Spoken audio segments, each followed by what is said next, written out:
Bonjour à toi et bienvenue dans le podcast Les Sentiers du Possible. Je suis Alexandra Ridou, coach certifiée et fondatrice de Randose, pour t'accompagner à cheminer vers une vie pleine de sens et d'impact.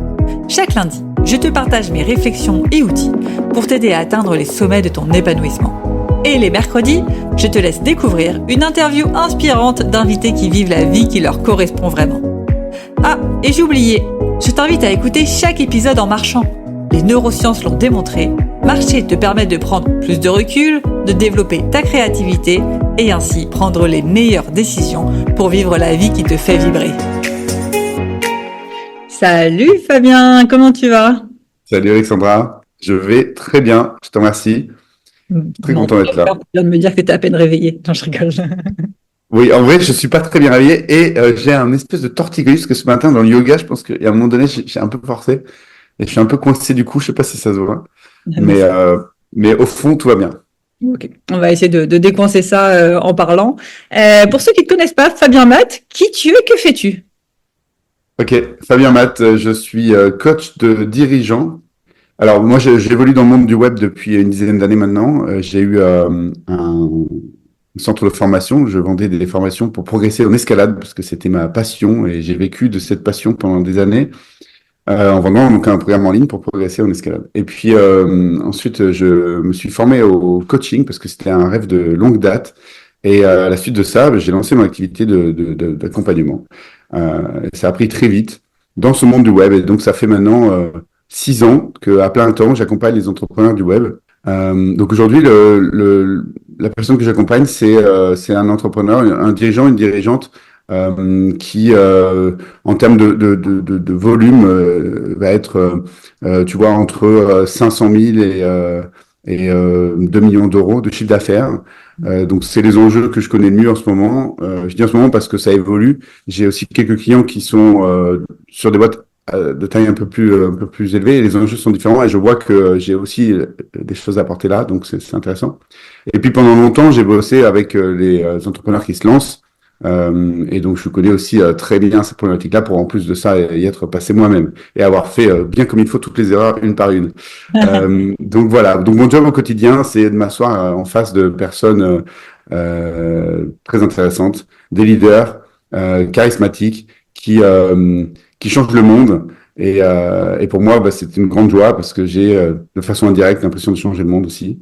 Et ça me donne beaucoup de sens. Ah, c'est trop bien. Et il y a justement une question que je pose à tous les invités quand on commence le podcast. Sur une échelle de 1 à 10, aujourd'hui, à quel point ta vie, elle a du sens selon toi ? À 10. 10. J'aime beaucoup cette question. Et là, je te réponds sans détour parce que je suis vraiment très, très conscient de là où je suis, de là où je viens. Et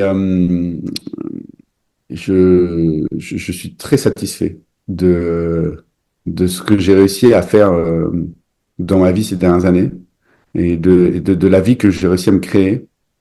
Et j'en prends conscience régulièrement. Donc, tu vois, je peux te répondre sans détour. Je suis au bon endroit, au bon moment. Et tu as dit, je suis conscient de là où je viens. Tu viens d'où ? Alors, il y a plusieurs niveaux de réponse à cette question, mais là, quand j'ai dit ça, je pensais, je viens donc de l'entrepreneuriat. Il y a 10 ans, quand je me suis lancé, j'ai quitté le salariat après un burn-out, le fameux burn-out qui nous libère et nous permet de changer de vie. Merci, parce que c'était une bénédiction. Mais à la suite de ça, je suis parti dans quelque chose qui était dans ma zone de compétences. Mais pas ma zone de génie. C'est-à-dire que ça me demandait beaucoup d'énergie et je me suis épuisé à faire tourner ce petit business en ligne autour de l'escalade dont je parlais tout à l'heure. C'était ma passion, mais au final, c'était pas fluide. Ça me demandait beaucoup d'énergie. Voilà, c'était pas fluide. Donc c'est de là que je viens. Et quand je dis j'ai fait toutes les erreurs, tu vois, c'est pas tout de quitter un endroit où tu sais que t'es pas bien, mais ça veut pas dire que tu vas trouver forcément tout de suite l'autre endroit où t'es bien, tu vois. Donc quand tu quittes le salariat, déjà au début t'es content d'avoir quitté le salariat, mais ça veut pas dire pour autant que tu vas tomber directement pile dans ta zone de génie. Donc moi pendant encore 4-5 ans derrière, voire même 6, j'étais à côté. Voilà. Donc ce que je faisais c'était bien, j'étais dans la zone de compétence, voire même d'excellence sur certains trucs. Mais ça me prenait beaucoup d'énergie. Je me suis fait d'ailleurs un burn-out tout seul chez moi en bossant à mon compte. Donc je pouvais plus en vouloir à mon patron, alors qu'évidemment avant c'est ce que je faisais. Ouais. Et, euh, et comment t'as fait pour trouver cette zone de génie, justement? Et ben en fait, c'est pas que j'ai trouvé, c'est que j'ai accepté. Parce qu'en fait, je le savais depuis le début. Je voulais être coach depuis aussi loin que je me souvienne, déjà dans la vingtaine. Euh, donc en fait, je le savais et je me l'avouais pas. Euh, J'avais peur, je jouais petit. Voilà, je sais pas. Je sais pas, je pensais qu'il fallait être plus âgé, je pensais qu'il fallait avoir 55 ans, avoir bien roulé sa bosse pour pouvoir donner des conseils. J'avais aussi une mauvaise vision du coaching à cette époque. Et donc en fait, le jeu, c'est pas tant de trouver, je pense, quelque chose de nouveau à faire ou d'un coup on va se sentir parfaitement de même. Je pense que c'est plutôt oser être qui on sait qu'on peut être. C'est ultra puissant, ça. Oser être qui on sait qu'on peut être. Et, euh, et justement, ça a été quoi ton déclic pour oser être cette personne? Parce que du coup, tu l'avais au fond de toi, mais forcément, derrière, je sais pas combien de couches d'oignons, tu te l'as caché. C'était quoi Ouais. le déclic pour dire, OK, c'est ça, et je vais y aller? Ouais, le déclic, c'est une personne qui s'appelle Stéphanie Goisé, si elle écoute, qui est psy à Aix-en-Provence, et que j'ai commencé à voir, euh, j'avais, je pense, 32 ans à peu près. Et en fait, finalement, ce qu'elle a fait avec moi, c'est plutôt du coaching que de la psy. Et puis un beau jour, elle m'a dit, vous devriez être coach. Vous avez toutes les compétences pour, etc. Et en fait, quand elle l'a dit, ça a dit oui en moi, clairement. C'est comme si je le savais déjà, mais je me l'autorisais pas, comme je te disais. Et en fait, le fait que ça vienne d'elle, tu vois, cette figure d'autorité, ça a été, ça a été un, tu sais, l'éclair qui tombe, quoi, l'épiphanie. Et à partir de là, ça a changé. Mon regard a changé, et à partir de là, je me suis dit, et pourquoi pas? Et puis après, bon, c'est de la construction. Et puis après, c'est toujours pareil, c'est des opportunités de vie. C'est-à-dire qu'à partir du moment où tu commences à vibrer quelque chose parce que tu te dis que c'est possible, et bien d'un coup, tu vas commencer à capter des petits signaux dans ta vie. Et quelques temps plus tard, un ami d'amis, euh, me contacte parce qu'il était devenu responsable pédagogique d'une école de coaching, et je le savais pas. Et il me contacte parce que notre ami en commun lui a dit que ça pourrait m'intéresser d'être cobaye pour ses futurs euh, diplômés. Et donc, je me suis pointé dans l'école de coaching pour être cobaye, donc pour que les futurs diplômés me coachent devant un coach professionnel certifié, enfin prof, quoi, qui allait regarder, tu vois ce que je veux dire. Ouais. Et moi, à ce moment-là, je me rappelle très bien de ce moment que je vis, et je me rappelle de la personne qui est devenue une amie depuis, qui était en face de moi, et qui me coachait, et que je trouvais nul. Et je me disais, mais moi, je vais être de l'autre côté. Voilà, c'est parti comme ça. Mais Ah, ça serait pas arrivé si je m'étais pas autorisé, et je me serais pas autorisé si j'avais pas eu ce petit truc cette petite légitimité qui m'était donnée par une figure d'autorité. Alors ça, c'est pas vrai pour tout le monde, c'est vrai pour moi, parce que c'est dans ma psychologie, j'ai besoin de cette espèce de validation extérieure. Ça rejoint la discussion qu'on avait juste avant offline sur tu sais, le ouais, le human design. human design, merci. Voilà, donc j'ai ce profil où j'ai besoin un peu que, à un moment donné, ça vienne de l'extérieur. Donc voilà, comme ça s'est passé pour moi. Ok, ultra intéressant. Et du coup, à partir du moment où tu as eu cette autorisation extérieure, il s'est passé combien de temps pour devenir coach? Ah, entre ce moment d'épiphanie là et le moment où j'ai été diplômé, il y a quand même eu quelques années, je pense. J'ai été diplômé en 2018, et ça, je pense que ça devait être en 2014, donc peut-être 4 ans, tu vois, 3 4 ans. Ouais, donc ça fait son chemin petit pas par petit pas, c'est ça? Ouais, c'est ça. Bah, après, c'est un changement de vie aussi. Et puis, bon, j'ai fait un an d'études, donc au final, c'était peut-être que 2 ans, tu vois. Donc, ouais, au final, l'échelle d'une vie, c'est rapide, hein. Ouais, carrément. Carrément, carrément. Je te l'ai dit en off tout à l'heure, tous ceux qui ont été coachés par toi me disent, voilà, là, Fabien, c'est le meilleur des coachs, il est trop bon coach. C'est quoi un bon coach pour toi? Bah, déjà, merci pour ça. Franchement, ça fait plaisir. On va pas se mentir. Ça fait plaisir. L'ego est content quand il reçoit ce genre de retour. Maintenant, la réponse pour moi, un bon coach aujourd'hui, c'est justement quelqu'un qui a compris que c'était pas là que ça se jouait. C'était pas à ce niveau de l'ego, et qu'il n'y avait pas à essayer d'être un bon coach. Tout le jeu du coaching, c'est de créer un cadre, de créer un lieu dans lequel le coach et le coaché peuvent autant que possible être en pleine présence, être pleinement eux-mêmes, et laisser tomber le personnage. donc souvent le coach, c'est quelque chose qu'il connaît, ce que je suis en train de dire, et c'est ce qu'il essaye de faire avec son client, de poser un cadre dans lequel le client va pouvoir laisser tomber le personnage. Mais je crois fermement que c'est aussi le rôle de coach, du coach, de faire ça lui-même. Et donc ça sous-entend d'arrêter de croire que je suis dans l'équation et que je suis important. Arrêtez de croire que je peux poser une bonne question ou une mauvaise question. Arrêtez de croire que je vais amener la personne à une réflexion ou à un résultat. Arrêtez de croire que je peux bien ou mal coacher en fin de compte. À partir du moment où je crée le moment, le lieu dans lequel le client et moi pouvons être en présence et en sécurité, etc. Tu vois, il y a Mm. vraiment le cadre et l'alliance qui sont très importants. Après, ce qui se passe, en fin de compte, moi, à titre personnel, quand je dis moi, c'est l'ego Fabien, le personnage, s'en fout. Enfin, devrait s'en foutre, parce que évidemment, c'est pas toujours le cas. Mais dans l'idéal, je pense que c'est ça. Parce que là, du coup, ce qui se passe, c'est que tu te mets au service tu te mets pleinement au service de la personne et tu ne fais rien d'autre que de faire un miroir de l'énergie qu'elle t'envoie. Ouais. Et plus tu es neutre, et donc moins tu actives ton filtre mental, et plus bah, l'énergie passe en toi, elle monte, tac, elle redescend, tu lui renvoies, et en fait, entre guillemets, t'as rien à faire d'autre que ça, et c'est chez l'autre que ça se passe. Mm. Tu me suis? Ouais, non, je suis totalement suivi et non, j'aurais dû, j'étais en train de me dire, si seulement on m'avait dit ça dans les débuts, je sais que moi, je trouve que ma plus grande erreur en tant que coach, c'est justement d'être trop accroché aux résultats dans les débuts. C'est-à-dire que toute la séance, j'allais être, OK, l'objectif de la séance, c'est, je sais pas, que la personne trouve sa voie. Faut que Ouais, je fasse tout pour qu'elle trouve sa voie. Et se mettre une certaine pression à mince, faut que je change de question, faut que je change de truc pour absolument qu'elle trouve sa voie. Alors que par moment, ok, l'objectif c'est de trouver sa voie, mais peut-être que si on crée ce cadre justement 100% bienveillant et authentique, c'est pas ça ce dont elle a besoin, tu vois. Finalement, elle a peut-être pas besoin de trouver sa voie aujourd'hui. Finalement, ce qu'elle a besoin aujourd'hui, c'est de prendre conscience que sa priorité c'est la famille et pas le pro, je dis n'importe quoi, et que du coup l'état d'aujourd'hui est parfait pour elle. Et que c'est pour ça qu'elle n'arrive pas à trouver sa voie, parce que c'est pas le bon moment, c'est pas les bonnes planètes. Et ce que tu dis, exactement.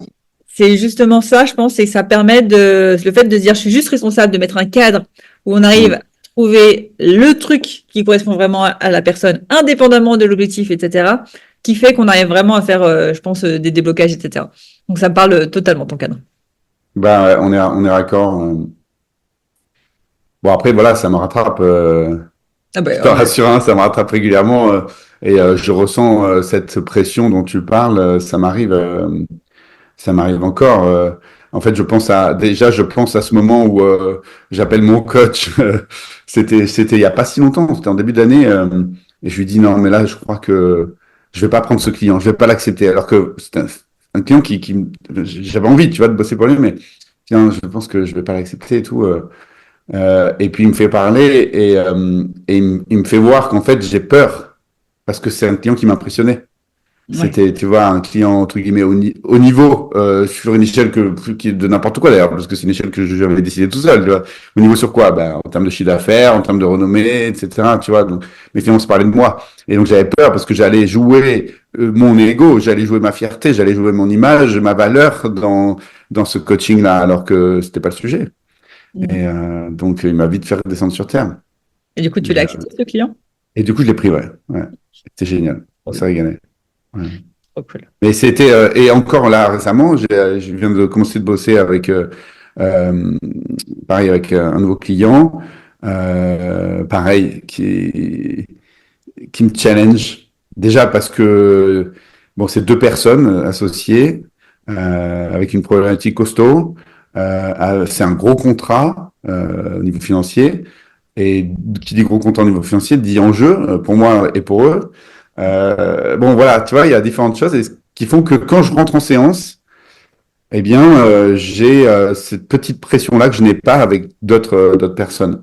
Et donc, je suis encore obligé, tu vois, dans ces moments-là, voilà, de repenser à ce qu'on vient de se dire et de redescendre, quoi. Et c'est quoi, Et du coup, finalement, ça va très bien, tu vois, à l'arrivée, à la fin de séance, tout va bien, mais voilà, ça reste un challenge à chaque fois, quoi. et c'est quoi justement ton tips que tu te dis dans ta tête pour redescendre en pression? tiens, c'est marrant. Je me dis pas quelque chose précisément, mais si je devais poser des mots dessus, ça serait de l'ordre de euh,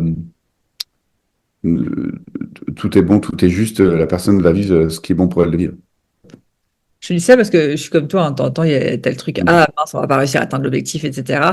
Euh, Moi, j'ai un tips, mais qui marche, ça dépend de mon état de bonne volonté. C'est pour ça que je Mm. demande des tips à toi. C'est de me dire, OK, si justement elle n'atteint pas son objectif, réfléchis à sa place un peu, c'est quoi tous les bénéfices pour elle. Pour essayer de creuser, Ah euh, oui, tu vois, le truc qui me fait dire, OK, finalement, c'est ça qui est bon pour elle. ok, Euh, oui, oui, donc tu. il y a des moments, tu vois, je sèche, tu vois, parce que je suis pas elle, en fait. Et c'est à cette personne-là, je lui aurais posé la question, en vrai. Et du coup, je le fais Oui, en plein. et puis là, tu pars sur une branche de mental. C'est-à-dire que tu essaies par le mental de rationaliser, d'expliquer, mais ça a forcément ses limites. Tu peux essayer l'autre branche qui est plus dans la confiance que tu te portes à toi et, et juste te dire, en fait, je sais maintenant, avec les années d'expérience et toutes les centaines de personnes que tu as accompagnées, tu sais que si tu es dans ton centre, alors tu es juste. Ouais, carrément. Voilà. Et que donc, tu n'as rien d'autre à faire que ça. Et ça, c'est aussi quelque chose que je me le dis pas avec des mots, mais je le ressens, tu vois. Je me dis, quand je sens que je suis un peu pris là par une espèce de peur, je me dis non, mais reviens, tu sais que c'est bon. Et plus tu vas lâcher, et plus tu vas être dans ton centre et donc au bon endroit, et les questions vont venir, et la conversation va se faire, et tes poils de bras vont s'hérisser. Je sais pas si tu avais vu ce reel que j'avais fait. Parce qu'en fait, je m'étais fait interviewer par Cyril, que tu connais peut-être de co-shooting. Ouais. Voilà. Et puis, dans l'interview, à un moment donné, je lui ai expliqué que quand j'étais au bon endroit avec un client, quand je sens que, tu vois, que ça fait des étincelles, j'ai mes poils du bras gauche qui s'hérissent. Et enfin, C'est ça pas arrive. gauche. Du bras gauche, ouais, ouais, ouais. Et puis maintenant, c'est aussi sur le dessus de la tête, là. Et, et puis, du coup, c'est Ariel qui a buzzé. Donc c'est rigolo, c'est devenu un peu une blague avec pas mal de mes clients. Non, mais c'est cool parce que justement, dans tes coachings, toi, tu écoutes souvent ton corps. Toi, quel est le rôle de ton Tout le corps temps. et Pas comment tout le temps. qu'est-ce que tu écoutes? C'est un diapason. Bah, tu sais, c'est un peu comme les gens qui prennent les décisions pendules, Ouais. tu vois. Euh, En fait, si tu pousses la réflexion sur le pendule, enfin, si tu discutes avec quelqu'un qui est, je sais pas comment on appelle ça, les penduliers, là, je sais pas, nom, les géobiologues, par exemple, ils vont te dire, en fait, ce n'est que le bout du bras, en fait. Ce n'est que l'expression de quelque chose qui se passe dans ton corps. Et donc, au bout d'un moment, tu peux t'en défaire du pendule. Euh, si tu apprends à ressentir dans ton corps ce qui fait bouger le pendule. Voilà. Et donc, moi, alors, j'ai jamais travaillé avec le pendule, mais par contre, vraiment, aujourd'hui, je me sers de mon corps comme d'un diapason. Par exemple, quand la personne me parle, je vais ressentir une tension dans le ventre, tu vois, comme de l'anxiété. Ou alors, je vais me sentir fatigué, lourd, les jambes lourdes, tu vois. Euh, ou alors, au contraire, je vais être très excité, très haut en énergie, envie de sauter sur ma chaise, avoir du mal à rester en place. Et en fait, ces choses-là, ce sont par empathie, c'est ce que ressent la personne en face. Et donc, comme j'en prends conscience, bah, je peux l'exprimer. Je peux dire, bah, écoute, là, moi, ce que je ressens, c'est ça. Qu'est-ce que tu en penses? Voilà. Puis ça amène sur différents chemins. Et en fait, le premier truc pour moi, ça aussi, ça a été un déclic. Je crois que c'était ma superviseure de l'époque qui m'avait dit ça. Ouais, c'est ça. C'était ma superviseure Nathalie, il y a quelques années, qui m'avait dit, parce que en fait, parfois, ça m'agace. Parfois, le client m'agace. Et au début, je disais, je vois que tu souris, je pense que c'est la même chose pour toi. Je pense que c'est la même chose pour tout le monde. Et je lui disais ça, et je lui disais, ben, je le cache et tout, parce que franchement, ça se fait pas d'être agacé par son client, il nous paye quand même. Et elle me dit, bah, au contraire, serre-t'en et renvoie ça au client et explique-lui ce que tu ressens parce qu'il va en sortir de grandes choses. Et effectivement, maintenant, je le fais dans 100% des cas. Et maintenant, je sais que quand le client m'agace, c'est justement ce moment où je vais réussir à mobiliser de l'énergie en moi, la fameuse énergie de la colère qui te permet de soulever des montagnes. Hein. Bon, là, on parle pas de soulever des montagnes, mais on parle de oser dire à la personne des choses que personne n'ose vraiment lui dire parce que c'est un peu inconfortable. Et ça fait partie aussi entre guillemets, ma signature. C'est peut-être aussi pour ça que les gens disent du bien de moi. C'est parce que dans ce cadre, dans ce lieu de bienveillance dont tu parlais, où on peut tous dire, je suis pas sympa en fait. Je suis pas là pour être sympa. Je suis là pour dire ce que je ressens. Et donc parfois je mets la personne en face d'elle-même de façon assez brutale. Et ce moment où elle m'agace, en fait, généralement, c'est un moment qui précède des phrases un peu cinglantes où la personne peut se retrouver bouche ouverte pendant quelques secondes. Et en fait, ce qui en sort derrière, c'est toujours, dans 100% des cas, des pépites Ouais. pour elle. J'adore cette philosophie. Alors, c'est marrant parce que moi, j'ai découvert ça, encore une fois, beaucoup trop tard. La premier semestre de l'année 2024, là, de cette année, je me suis formée à la mastery avec Julien Musi. Ouais.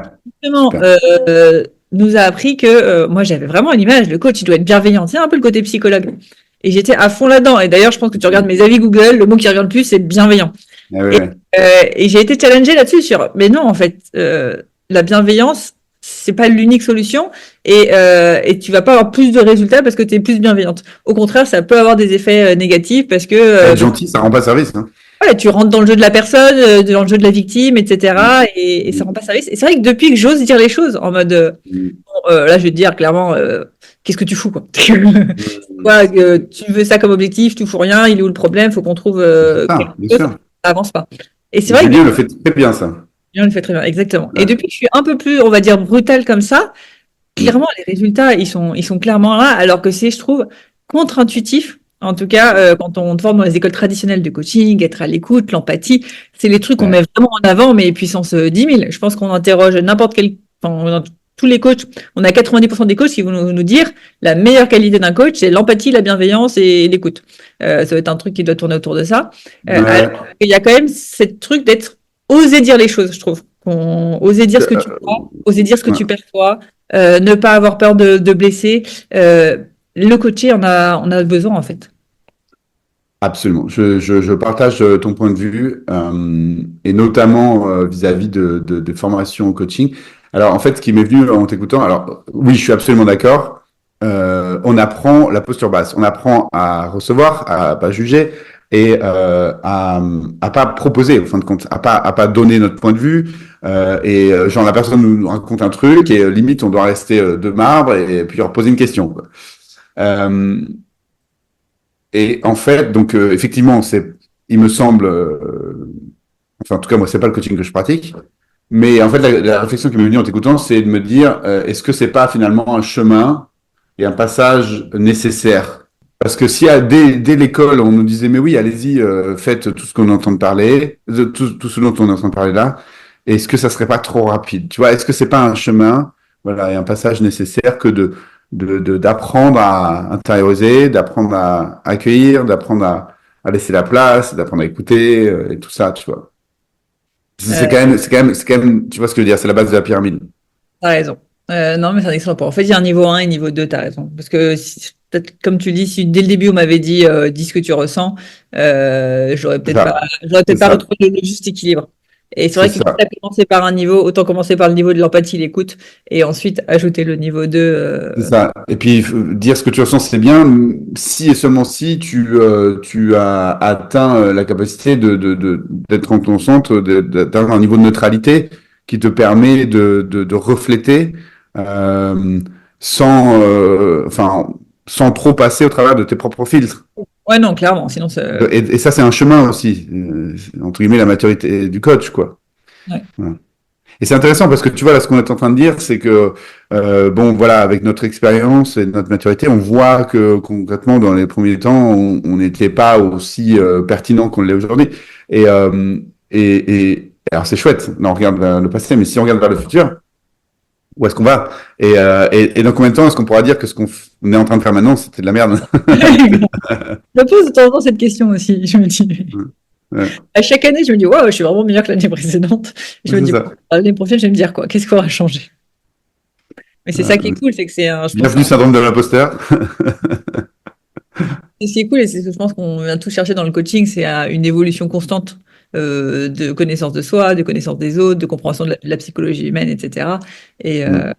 et si on était dès le début au niveau 1000 et que c'était le plafond, euh, Ouais, ben on s'en a. clairement. Ouais. Et toi, d'ailleurs, je suis curieuse, où est-ce que tu t'es formé au coaching? Comment, du coup, tu as découvert tout ça? Tu as fait plusieurs formations? C'est quoi un peu ton parcours? J'ai fait qu'une seule formation. Je me suis formé dans une école qui s'appelle Comprofiles à l'IAE d'Aix-en-Provence et qui délivre un diplôme de coach, consultant, formateur en agilité comportementale et efficacité d'équipe. Tu vois, j'arrive même pas à le dire. C'est un truc à rallonge. Bon, c'est un master, hein, niveau 1 et tout. C'était un vrai truc. J'ai beaucoup bossé hein, pendant un an, avec un mémoire de fin d'études et tout. Mais au final, en même temps, les profs nous l'avaient dit. Bon, franchement, les profs étaient exceptionnels. Et ils nous avaient dit, ce que vous êtes en train d'apprendre là, c'est indispensable. Et d'ici quelques temps, il sera indispensable que vous en défassiez, que vous, Ouais. voilà, vous libériez de tous les outils, etc. Et bon, quand il m'avait dit ça, ça m'avait un peu, j'étais là, bah, pourquoi il me dit ça, je comprends pas. Et en fait, c'est vrai, quoi. C'est-à-dire qu'aujourd'hui, ce diplôme, en fait, ça a été le tampon dont j'avais besoin à ce moment-là pour me sentir légitime et oser commencer à me vendre. Mais sur les, je sais pas combien de centaines de personnes que j'ai accompagnées, il y en a pas une seule qui m'a jamais demandé mon diplôme, quoi. Ouais. Non, non, c'est sûr. Tout le monde s'en tape. Donc finalement, c'est pour nous, c'est pour avoir de la légitimité. Voilà. Du coup, pour améliorer ta pratique, c'est à travers de la supervision, tu vois, parce que tu vois, t'évolues, tu me le dis, hein, dans ta pratique. C'est juste toi, en te faisant toi-même des feedbacks, des prises de recul, etc. Toi, comment tu as réussi à améliorer ta pratique au Ah fur oui, et à oui, voilà. Par contre, après, c'est un vrai chemin. C'est-à-dire que donc ça, c'est le point de départ. Mais après, oui, eh ben, j'ai toujours eu un superviseur, enfin une superviseure ou un coach. Donc là, j'ai plus de superviseur actuellement, mais j'ai un coach avec qui ça se passe très bien, que j'aime beaucoup. Euh, donc et qui continue de me faire, enfin, il m'accompagne dans mon évolution, tu vois. Et puis après, en fait, disons que maintenant dans mon quotidien, j'ai autour de moi, tu vois, des coachs, des thérapeutes aussi. C'est vraiment, c'est comme un quotidien maintenant de discuter de la vie et puis de la pratique. Et puis, en fait, donc, ouais, pour moi, c'est une constante évolution. Et, et en termes de formation, là, j'ai redémarré une formation là cette année pour 3 ans. Là, c'est parti en médecine traditionnelle chinoise. Oh, trop bien. Ouais. Donc, c'est vraiment. C'est l'énergétique, c'est assez, finalement, on pourrait dire, tiens, c'est éloigné, mais en fait, au contraire, ce que ça m'apporte là, c'est vraiment de créer un pont entre, d'une part, ma compréhension de la vie, euh, de l'énergie, de l'âme, de l'être, du personnage, de l'incarnation, tout ça. Donc, tout ce chemin, enfin, le cheminement de mes dernières années m'a amené à une compréhension sur ce monde-là. Et puis, d'autre part, il y a le monde du kinesthésique, le physique, le corps. Moi, je viens du sport. J'ai longtemps été préparateur mental donc en escalade, dont je t'en parlais. Euh, et en fait, ben, pour l'instant, j'avais pas vraiment de pont entre ces deux mondes-là. Et l'énergétique traditionnelle chinoise, ben, en fait, propose ce pont-là, puisque c'est toute la base, c'est de dire que tout passe par le corps. Et donc, tu vois, avec les méridiens, les points d'acupuncture, tout ça. Donc, je commence à peine. Je découvre. En plus, je viens pas du tout du monde médical, donc j'ai jamais fait d'anatomie, donc je suis totalement perdu. Mais c'est passionnant.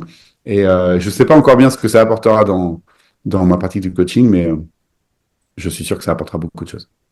Et là, tu le fais plus par une envie de culture générale que pour l'inclure dans ta pratique, c'est ça? Ouais, c'est plus que de la culture, c'est vraiment une envie d'évolution. Enfin, j'allais dire ascension, mais ascension, ça fait un peu pompeux, mais évolution, tu vois, par exemple, tu vois, quand on parle d'ouverture du cœur, t'as déjà entendu parler de ce mot? Enfin, de Ouais. cette expression? Ouverture du cœur, la connexion à l'amour inconditionnel. Bon, c'est une notion dont on parle souvent tu vois, dans les sphères spirituelles branchées. Euh, mais ça veut dire quoi en fait? de- c'est quoi, tu vois, concrètement, si on essaye de comprendre ce qui se passe dans notre corps quand on se connecte à ça et tout, eh bien, l'énergétique traditionnelle chinoise apporte des réponses à ça. En fait, et en plus, c'est des réponses qui sont là depuis toujours. Tu vois, c'est l'énergétique traditionnelle chinoise, c'est des millénaires. C'est pas quelques centaines d'années comme nous dans notre médecine. Donc, donc non, c'est vraiment, oui, c'est un chemin de développement personnel, spirituel, d'aller, d'aller trouver des réponses. Alors, du coup, tu m'intrigues. C'est quoi que dit la médecine chinoise sur l'ouverture du cœur? Ah, je peux pas te répondre aujourd'hui. Je ne sais pas encore. Voilà. Je ne sais pas encore. En tout cas, j'ai des bribes, mais je vais te sortir une bouillie dégueulasse, ça sera nul. Donc, on en reparlera dans un an si on fait un interview. Ouais, carrément. Mais non, c'est ultra intéressant. Moi, je découvre tout ce qui est spirituel, on va dire, ouais, depuis un an, je pense. À la base, moi, j'étais très esprit cartésien, hein, donc Mm. très, très loin de tout ça. Déjà, il y a Vanessa, toi, qui est venue pour faire du human design et qui m'a expliqué plein de trucs. Donc, et je trouve ça passionnant. Plus j'en découvre, plus je trouve ça passionnant.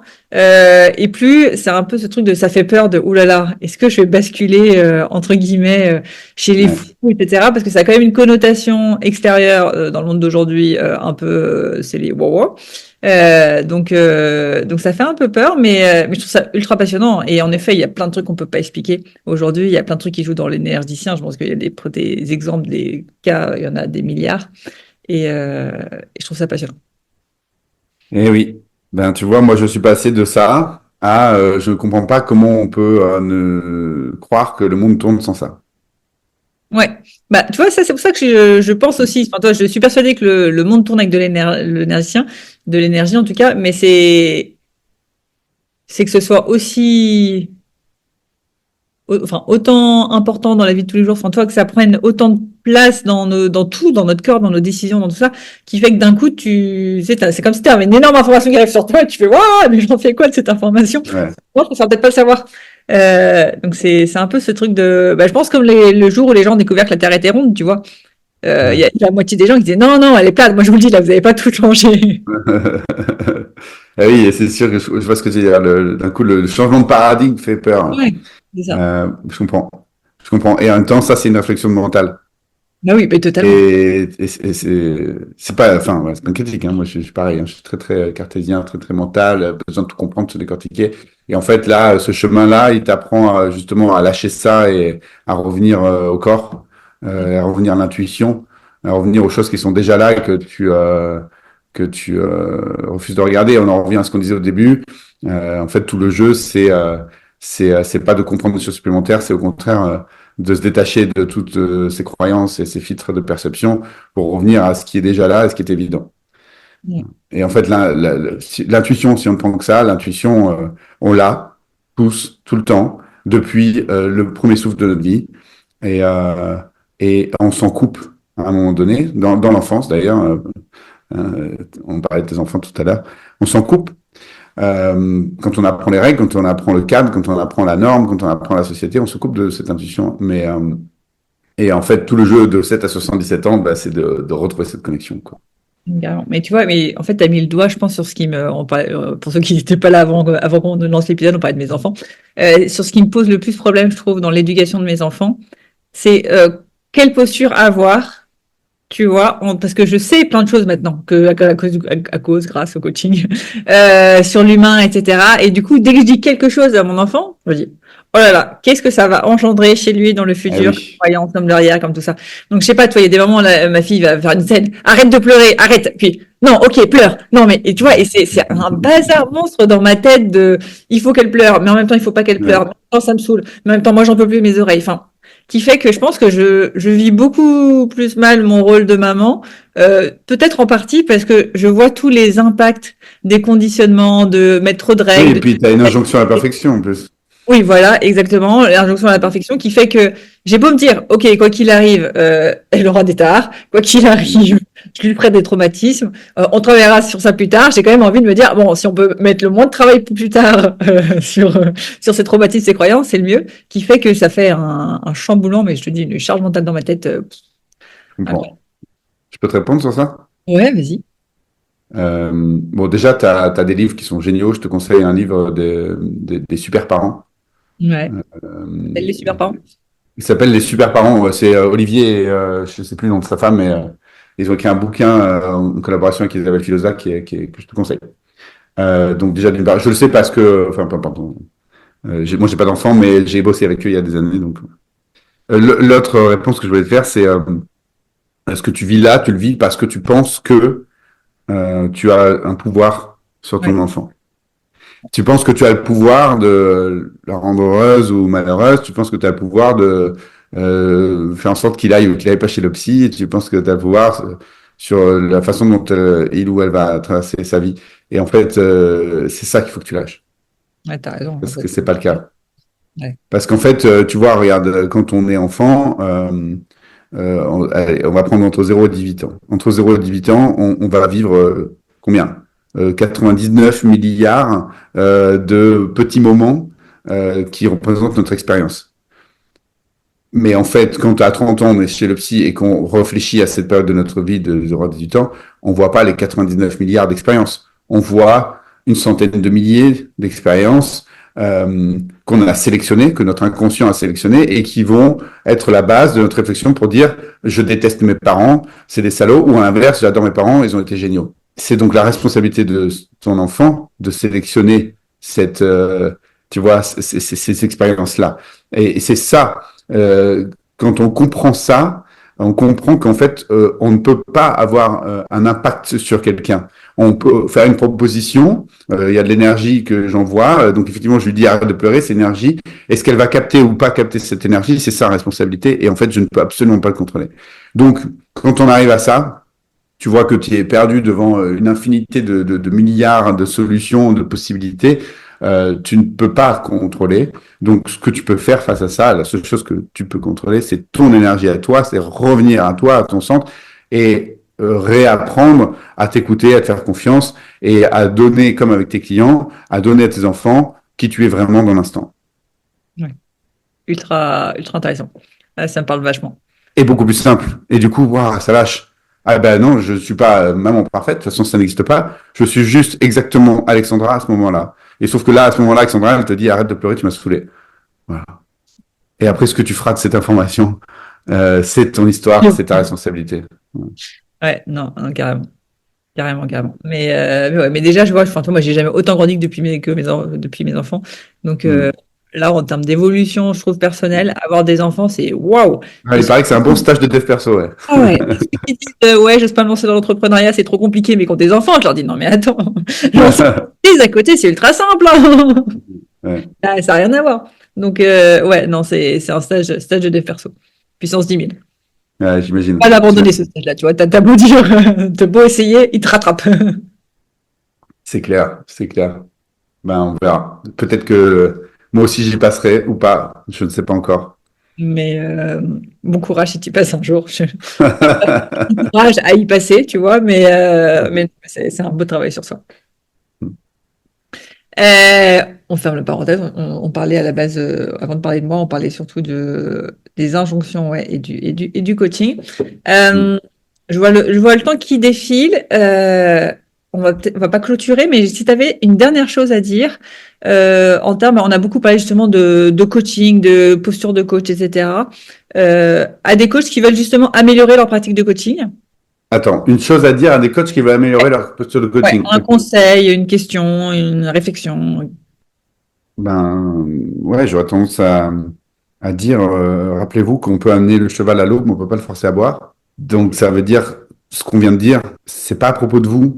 Vous pouvez pas faire un bon ou un mauvais coaching. À partir du moment où vous créez le cadre et l'alliance qui permet au client de se sentir bien avec vous et qui lui permet d'être plus pleinement lui-même qu'en dehors de la séance, alors vous avez fait le job. Le reste, ça lui appartient. Ce qui Ouais. va se passer, c'est bon pour lui dans tous les cas.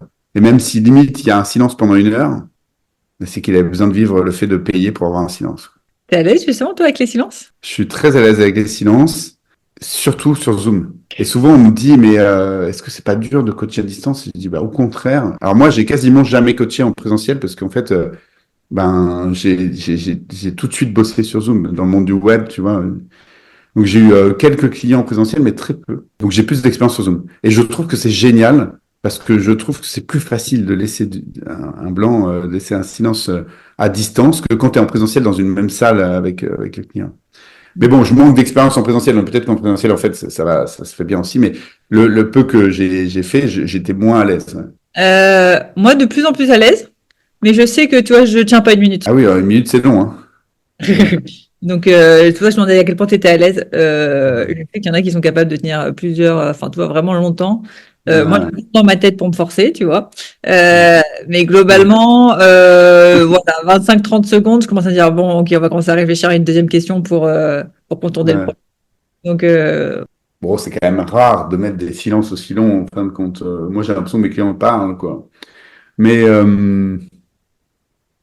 en fait, si ça m'arrivait là tout de suite, tu vois, j'essaierais de me dire, arrête de penser, enfin, arrête de te mettre dans tes yeux, va dans les yeux de l'autre. Parce qu'en fait, dans le silence, on a l'impression tout de suite que le client va se dire, voilà, j'ai payé pour avoir ça, non mais attends, je suis pas content. Pas du tout. En fait, le client, ce qui se passe quand il y a un silence, c'est qu'il réfléchit à mort.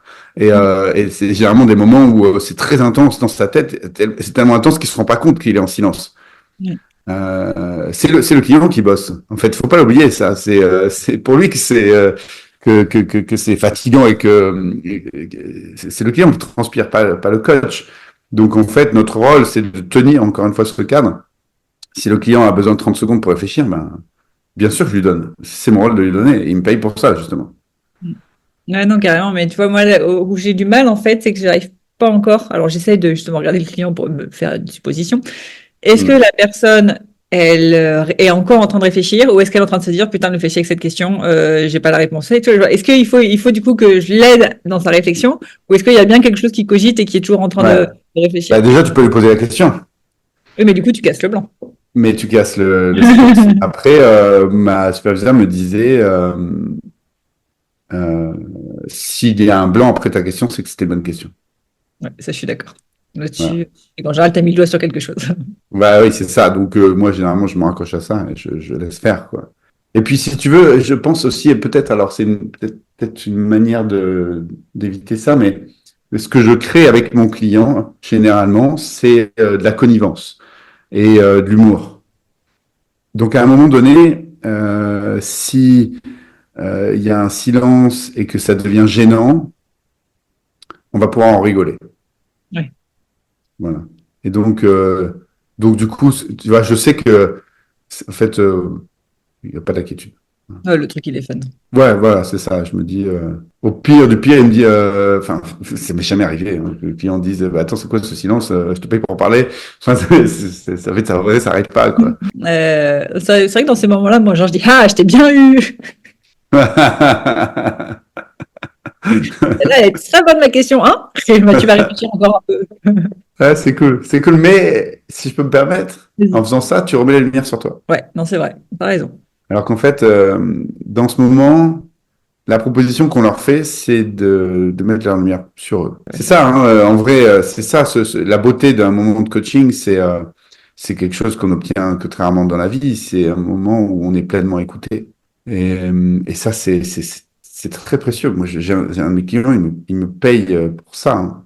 Vraiment, hein. Il me paye pour avoir un moment de tranquillité où il va pouvoir parler et finalement réfléchir à haute voix.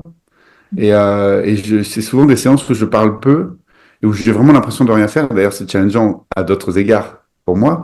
Mais bon, je fais pas grand-chose sinon que d'écouter et de temps en temps renvoyer un petit peu pour le faire approfondir. Mais il fait le job tout seul, quoi. Parce que bah, quand on est dirigeant, a fortiori, donc moi je travaille avec des entrepreneurs, quand on est dirigeant, on est seul en fait. La Totalement. journée, on est seul à prendre nos décisions, on est seul dans nos têtes et on peut pas parler de tout ça à quiconque. Et si on veut pas ramener le problème à la maison, on n'en parle vraiment à personne, quoi.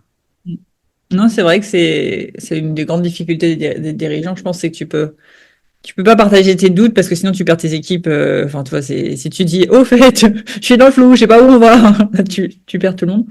Et Ouais, c'est ça. Alors, dans une certaine mesure, parce que c'est bien quand même de pouvoir montrer en tant que leader, de pouvoir montrer ses doutes et sa vulnérabilité, mais effectivement, il faut pas dire je n'ai aucune vision, on ouais. va dans le mur, je sais pas pourquoi. Oui, il y a des limites. Ouais. Ah, il y a des choses que tu veux dire, des choses que tu peux pas dire, il y a le juste Ouais. équilibre.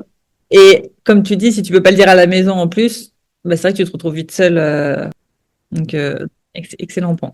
Un grand merci à toi, Fabien, pour toutes les pépites que tu nous as partagées. Je finis toujours l'épisode de podcast par une question que l'invité va poser aux auditeurs qui vont méditer en musique et en marchant. Cette question, ça doit être soit une question qui, toi, t'a fait un électrochoc à un moment donné dans ta vie, tu fais, voilà, c'est cette question-là, tout le monde devrait se la poser à un moment donné dans sa vie. Soit une question que tu as en tête, l'idée étant d'inviter les auditeurs à avancer vers une vie qui fait plus de sens, plus d'impact. Oui, je pense, et alors, surtout dans une marche méditative, ça peut être intéressant de se poser la question, ça démarre, qui je suis, qui suis-je, mais qui je suis et qui je ne suis pas. C'est-à-dire, nous sommes un personnage. Je suis le personnage Fabien, tu es le personnage Alexandra. Et donc ce personnage Fabien, je l'ai construit, comme je le disais tout à l'heure, en sélectionnant les expériences de ma vie. Je me suis construit donc tout un champ de croyances et la couleur de mes lunettes et je fais vivre ce personnage de Fabien au quotidien. Voilà. J'aurais pu être totalement quelqu'un d'autre. J'aurais pu à un moment donné, à 14 ans, prendre cette décision-là qui aurait fait que je serais resté avec elle et puis machin et puis j'aurais sauté de classe ou redoublé, j'en sais rien et puis ça aurait changé ma vie. Et aujourd'hui, je serais quelqu'un d'autre. Eh bien, qui je pourrais être et qui je sens que je pourrais être. Tu vois, est-ce que, par exemple, moi, je sais que c'est un truc qui existe en moi, que j'aurais pu être un bad guy. J'aurais pu être tu vois, comment on appelle ça, un bad guy, un mec un peu de la mafia, hein? Tu aurais pu être dealer de drogue à Grenoble. Ouais, voilà, typiquement. Je sais pas pourquoi, mais c'est souvent une pensée qui revient. Je sens et ça s'est joué dans mon adolescence. À un moment donné, il y a eu ce moment où j'aurais pu. Ou pas, d'ailleurs, j'en sais rien, mais j'imagine que, voilà. Et donc, c'est intéressant de se poser la question de dire, OK, donc de quoi est fait mon personnage aujourd'hui comme cette marionnette-là que j'active tous les jours, comment elle est, c'est excellent que ça m'a mis un feu d'artifice, de quoi est faite cette marionnette, quels sont ses attributs, qu'est-ce que je lui donne comme croyance, comme couleur de lunettes, etc. Et puis, quelle autre marionnette j'aurais pu faire vivre. Voilà. Et l'idée, c'est quoi derrière? C'est de se décoller un peu de ce personnage, prendre conscience que nous ne sommes pas le personnage, puisque nous pouvons le regarder. Je peux regarder la table, je ne suis pas la table, je peux regarder mon bras, je ne suis pas mon bras. Je peux regarder Fabien, je ne suis donc pas Fabien, je suis la conscience qui est derrière et qui est en train de regarder. Prendre conscience de ça et prendre conscience de l'infinité de possibilités que j'ai sur Terre à partir de là. Puisque je peux totalement tout être et tout changer à chaque instant. On va tous devenir schizophrènes, c'est génial. Bon courage dans votre marche. Pensez à mettre un pied devant l'autre, quand même. Super cette question, du coup, restez bien jusqu'au bout pour avoir la question à méditer en marchant et en musique. Et Fabien, pour ceux qui veulent te retrouver, t'envoyer des petits mots doux, où est-ce qu'ils peuvent te retrouver? Ah, j'adore les mots doux, je les adore surtout sur Instagram. Fabien Matt, M-A-2-T-E. Je suis aussi sur LinkedIn, Fabien Matt, et c'est tout. J'ai un compte Facebook, mais j'y vais très rarement, donc faut pas trop m'écrire là-bas. Ouais, bon, principalement Insta. Voilà, Insta, okay. C'est moi qui gère ma boîte Insta, et je réponds à tous les messages. Top. Et je mettrai le lien dans le descriptif de l'épisode. Encore un grand merci Fabien pour tous tes messages, et je te dis à très vite. Ciao. Merci Alexandra, c'était cool. Avant de te plonger dans la question de coaching du jour, pense à rejoindre la plateforme d'exercice en ligne du podcast pour y retrouver les notes d'épisode, les questions de coaching et l'action à réaliser pour cheminer pas à pas vers une vie pleine de sens et d'impact. Le lien est en description de l'épisode. Et bien évidemment, si tu as aimé cet épisode et le concept du podcast, tu peux me le faire savoir en me laissant une belle note ou un joli commentaire sur la plateforme de ton choix. Tu peux aussi partager le podcast à une personne qui peut en avoir besoin. Et c'est parti pour tes 2 minutes de coaching et on se retrouve très vite dans le prochain épisode. Bye bye! Et c'est parti pour ta question de coaching à méditer en musique et en marchant. Et aujourd'hui, c'est Fabien qui te pose cette question. Qui es-tu? Qui n'es-tu pas? Et qui pourrais-tu être?